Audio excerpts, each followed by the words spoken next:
বিয়া খোৱাৰ উদ্দেশ্যে এয়া পল্টন বজাৰ ৰেলৱে ষ্টেচন অৰ্থাৎ গুৱাহাটী ৰেলৱে ষ্টেচন।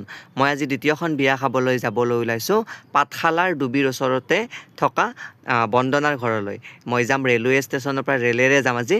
এয়া আমাৰ ৰেলৱে ষ্টেচনত অসমৰ লোক সংস্কৃতি, মুখা শিল্প, সত্ৰীয়া নৃত্য, তাৰপিছত ভোৰতাল নৃত্যকে আদি কৰি খোল বজাই থকা আমাৰ ভক্তসকলক ধুনীয়াকৈ ইয়াতে সজাই তুলিছে, অৰ্থাৎ সাধকসকলক ইয়াতে সজাই ৰাখিছে।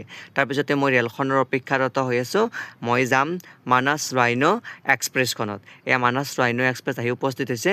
তেন্তে বলক মোৰ লগত পাঠশালাৰ বন্দনাৰ বিয়া খাবলৈ। বন্দনা আৰু মই স্নাতকোত্তৰ একেলগে গুৱাহাটী বিশ্ববিদ্যালয়ৰ সংস্কৃত বিভাগতে পঢ়া। যিহেতু নিমন্ত্ৰণ দিছে, এয়া আহি উপস্থিত হ'লোঁ বন্দনাৰ বিয়া ঘৰত। বন্দনাৰ এতিয়া ফটো শ্বুটিং চলি আছে। চাওকচোন বন্দনাৰ ফটো শ্বুটিং কেনেকুৱা হৈছে। আজি কিন্তু তাইৰ বিয়া সম্পূৰ্ণকৈ খাই লৈ ৰাতি দৰাক আদৰি দৰাক পঠাইহে যাম বুলি ভাবিছোঁ। বিয়াৰ কথা যিহেতু উখল মাখল পৰিৱেশ, গান গোৱাই গান গাইছে, বজনা বজাই বজনা বজাইছে, আনন্দ কৰাই আনন্দ কৰিছে। বিয়াৰ ফটোশ্বুট এইফালে চলিয়ে আছে, কিন্তু আমাৰ কইনাৰ গাত আহৰি নাই। দৰা যিহেতু ওচৰৰে তিহুত ঘৰ দৰাৰ, সেয়ে দৰা আহিব অকণমান পলমকৈ। মই পিছে মোৰ মুখখন আকৌ এবাৰ আপোনালোকক দেখাই দিছোঁ। কথাটো হ'ল মই যে ডিঙিত এইখন কাপোৰ লৈছোঁ, এইখন মোৰ আদৰৰ ভাতৃ সদৃশ, মোৰ প্ৰিয় মিত্ৰস্বৰূপো হয়, ভাতৃ বুলিও ক'ব লাগিব।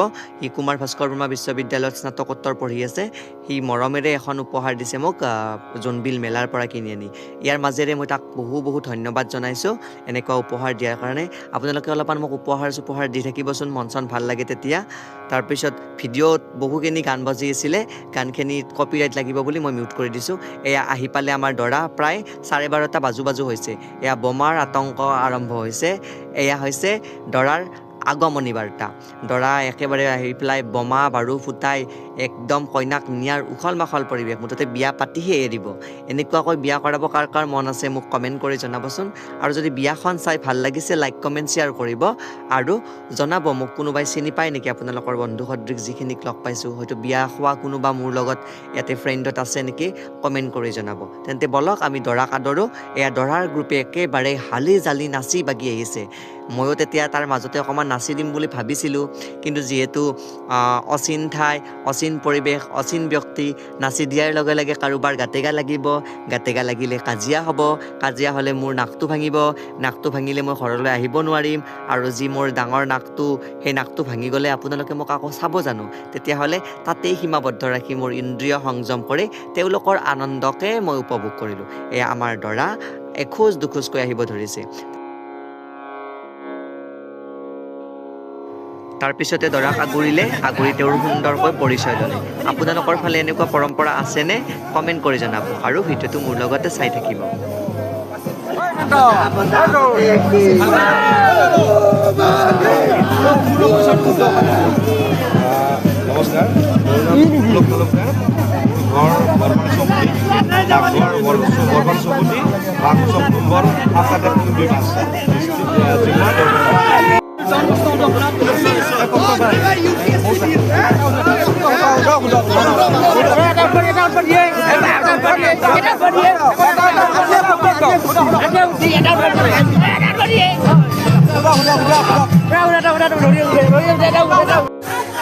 এয়া হৈছে বিবাহৰ মাদকতা আৰু সুকীয়া সোৱাদ, যাৰ মাজত বিচাৰি পোৱা যায় জীৱনৰ অনিয়া। প্ৰায় 7-8 বছৰ ভাল পোৱাৰ মূৰত আজি তেওঁলোকে যুগ্ম জীৱনৰ পাতনি মেলিব ৰাইজৰ আশীৰ্বাদেৰে। ঘুমৰ ফুৰি চাকি কৰি তেওঁলোকে আজি নিজকে স্বামী আৰু পত্নী হিচাপে গ্ৰহণ কৰিব। এয়া হৈছে আমাৰ আধ্যাত্মিকতা, যাৰ মাজত দেখা পোৱা যায় আমাৰ সমাজৰ সংস্কৃতি বা লোক সংস্কৃতিৰ প্ৰতিটো স্বৰূপ আদৰতা, আৰু এনেকৈ দেখা পোৱা যায় সকলোৰে কৰা আনন্দৰ এক স্বৰূপ। এয়া কইনা ঘৰত নাচিব ধৰিছে।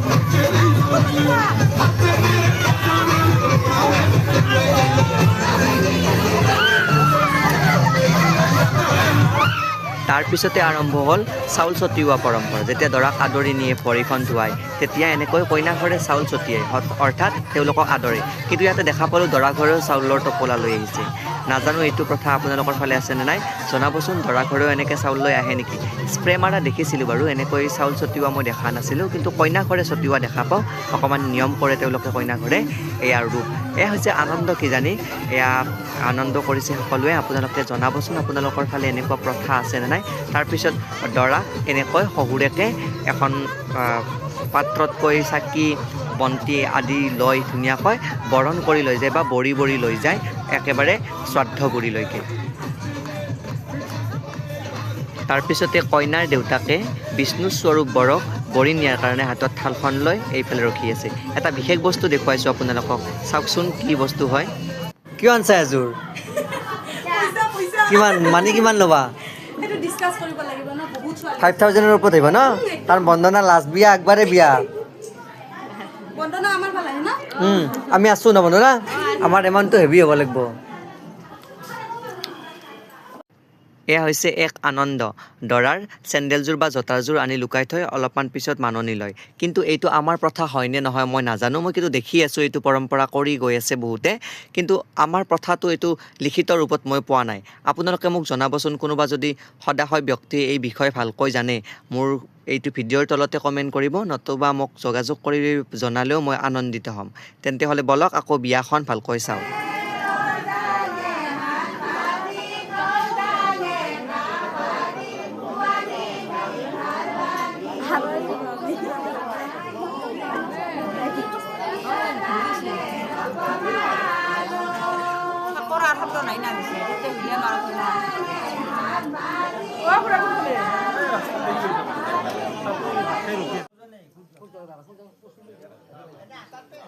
নাইদা এটা সূৰ্য এতিয়া সূৰ্য নাই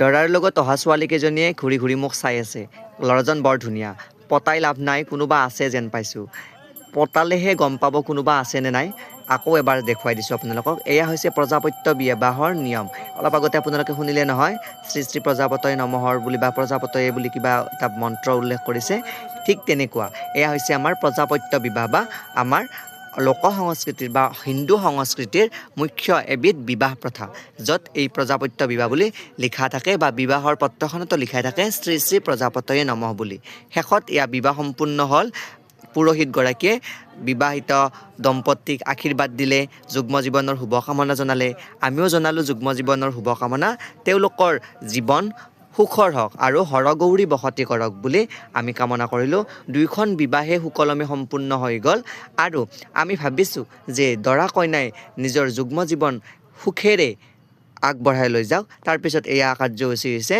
কইনাই দৰাক মাল্যাৰ্পণ কৰা কাৰ্যসূচী ইয়াত বহুখিনি আনন্দ কৰিলে তাৰপিছত কইনাই দৰাক মাল্যাৰ্পণ কৰিলে এই মাল্যাৰ্পণৰ ভিডিঅ'টো মই আপোনালোকক এক্সট্ৰাকৈ দিম দেই বৰ জমনি কৰিছে এইখিনি তেওঁলোকে মোৰ ভাষাত কিছুমান কথিত কিছুমান লিখিতও আহি যায় যিহেতু মই গুৱাহাটীতো অকণমান বেলেগ পৰিৱেশ পাইছোঁ আৰু গাঁৱৰ পৰা আহিছোঁ যিহেতু অলপমান বেলেগ বেলেগ কথা কিছুমানে সেইদিনা কমেণ্ট কৰিছে আপোনাৰ ভাষাবিলাক উজনি অসমৰ দৰে আৰু কিছুমান নামনি অসমৰ দৰেও হয় নিশ্চয় ঠিকেই ধৰিছে মোৰ অলপমান ভাষাবিলাক তেনেকুৱাই তাৰপিছত আপোনালোকক আকৌ লগ পাম শেষত আকৌ লগ পোৱাৰ আশাৰে এয়া আপোনালোকে চাওক দৰা কইনাৰ ফটো উঠা প্ৰক্ৰিয়া এই প্ৰক্ৰিয়াটো সকলোতে আছে দেই বৰ্তমান এইটো ট্ৰেণ্ডিঙত আছে এনেকৈ কোনোবাই পোষ্ট দি দেখাইছে আৰু এইফালে ৰাইজে আটক ধুনীয়াকৈ চাই আছে যেন এখন ফিল্মৰ শ্বুটিংহে চাই আছে আপোনালোকেও এনেকৈ বিয়া পাতিব নিমন্ত্ৰণ জনাব মই খাবলৈ যাম আশাৰে ধন্যবাদেৰে